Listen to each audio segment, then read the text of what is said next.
You know, the Gospel of Matthew is one of the most famous stories ever told. But if you read it closely, it's not really a biography in the way we think of one today. It's more like a royal announcement. It's an argument, carefully crafted to present the case for a king. So let's break down exactly how Matthew does that. Really, the entire book revolves around this one single question. And what's interesting is that Matthew's answer is immediate and incredibly bold. This isn't going to be the story of some wandering philosopher or just a nice teacher. No, Matthew's answer is that he's a king. Every story, every teaching, every single miracle, it's all chosen so carefully to build this case that Jesus is the long-awaited Messiah, the promised King of Israel. So let's dive in and see how Matthew builds that case step by step. Okay, so Matthew starts right at the very beginning, but not with a birth, which is interesting. He starts with a bloodline because, to establish a king, you first have to establish his credentials. You got to prove he has a right to the throne. I just look at the structure here in Matthew chapter 1. It is so precise, it's almost mathematical. 3 clean sets of 14 generations. Now, this isn't just some boring family tree. It's a powerful statement. It's designed to show this deliberate, divinely guided history that points right from Abraham, the father of the whole nation, through King David, its greatest ruler, straight to Jesus. The message is clear. This was no accident. The arrival itself is just packed with royal signs, but they're all a little weird, a little unconventional. He isn't born in a palace, right? But his conception is miraculous. His very name is a declaration of his purpose. The Lord saves. And his birth is such a big deal, it doesn't just attract a few local shepherds. It attracts foreign dignitaries, wise men, and it absolutely terrifies the current king, Herod, who immediately sees a rival to his throne. And, just in case the lineage and the birth weren't clear enough, Matthew seals the deal at Jesus' baptism. His kingship gets confirmed by the highest possible authority you could imagine, a voice from heaven itself. And this makes a really crucial point. His reign isn't based on human power or politics, but on direct divine approval. Okay, so Jesus has the lineage. He's got the divine stamp of approval of a king. But every king needs a kingdom, right? And every kingdom needs its laws.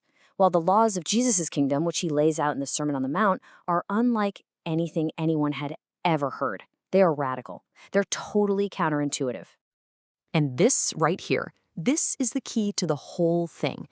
Jesus constantly shifts the focus away from what you do on the outside to who you are on the inside. He's not just interested in your behavior, he's interested in your heart. The place where all that behavior comes from in the first place. Here is a perfect example of his method. He takes a universal law that everyone agrees with, don't murder, and he just drills down deeper. He intensifies it. In his kingdom, he says, the unseen anger simmering in your heart is treated with the same seriousness as the violent act itself. And the pattern just keeps going. The old law says, don't commit adultery. Jesus says, nope, the standard for my kingdom is way higher. The physical act actually begins with a thought, with a look. He judges the root of the problem, not just the fruit. And then there's this. He completely flips a foundational principle of justice right on its head. The law of retaliation, an eye for an eye, which seems fair, is totally replaced with this radical call to absorb injustice, to refuse to hit back. This is a core value of his completely upside-down kingdom. So he's laid out his credentials and he's explained the radical laws of his kingdom. But, talk is one thing. A king has to actually demonstrate his power. And that's what Matthew shows us next. In chapters 8 and 9, Jesus starts backing up these audacious claims with undeniable authority. Now, notice the categories here, because this is so important. This is not just a random collection of cool miracles. Matthew is being very deliberate. He shows Jesus demonstrating total authority over every single realm, over sickness, over the natural world, over the spiritual world, and, this was the most shocking one, over sin itself, which was something his enemies believed only God had the authority to do. All of this, the lineage, the teachings, the miracles, it all builds and builds and builds to this one single moment. This is the pivotal question of the entire book. After all this, Jesus turns to his closest followers, his inner circle, and basically forces them to make a declaration. He asks, okay, you've seen it all. What's the verdict? Who do you say I am? And boom, there it is. This is the climax of the first half of Matthew's story, Peter's confession. He finally puts all the pieces together and he makes the claim explicit. You aren't just a king, you are the king, the Messiah, the divine Son of God. So, with his identity now declared openly among his followers, the whole narrative just takes this incredibly sharp turn. Jesus sets his face toward Jerusalem. He's heading straight for the seat of religious and political power for what's going to be a direct and final confrontation. I mean, just look at this progression of events. Each action is a deliberate challenge. He enters the city in a way that specifically fulfills a prophecy about the coming king. Then he marches right into the temple, the heart of the entire nation's religious life, and stages a one-man protest. After that, he publicly undermines the leader's authority and then condemns them in the harshest possible terms. A collision is now absolutely unavoidable. Wow. I mean, you can't say something like this to the people in power and expect to just walk away. This quote here from Matthew 23 is really the point of no return.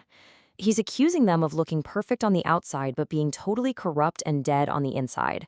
After this, their desire to get rid of him is completely sealed. The final section of Matthew's story is just this rapid, tragic cascade of events. The big confrontation that the entire book has been building towards finally happens. But it doesn't happen in the way that anybody, and I mean anybody, expected. The final collapse begins with betrayal from inside his own inner circle. One of his 12 chosen disciples, Judas Iscariot, sells him out to the religious leaders for 30 pieces of silver, which at the time was the going price for a common slave. The sequence of events is just brutal and so swift. At a final meal, he reframes his own death not as a defeat, but as a sacrifice. Then he's arrested, and all his followers just abandon him. He's put on this sham trial and condemned for the very claim Peter had praised him for, being the Son of God. He's then handed over to the Romans, mocked as a powerless king, and executed by crucifixion. And this is the great irony that Matthew presents to us.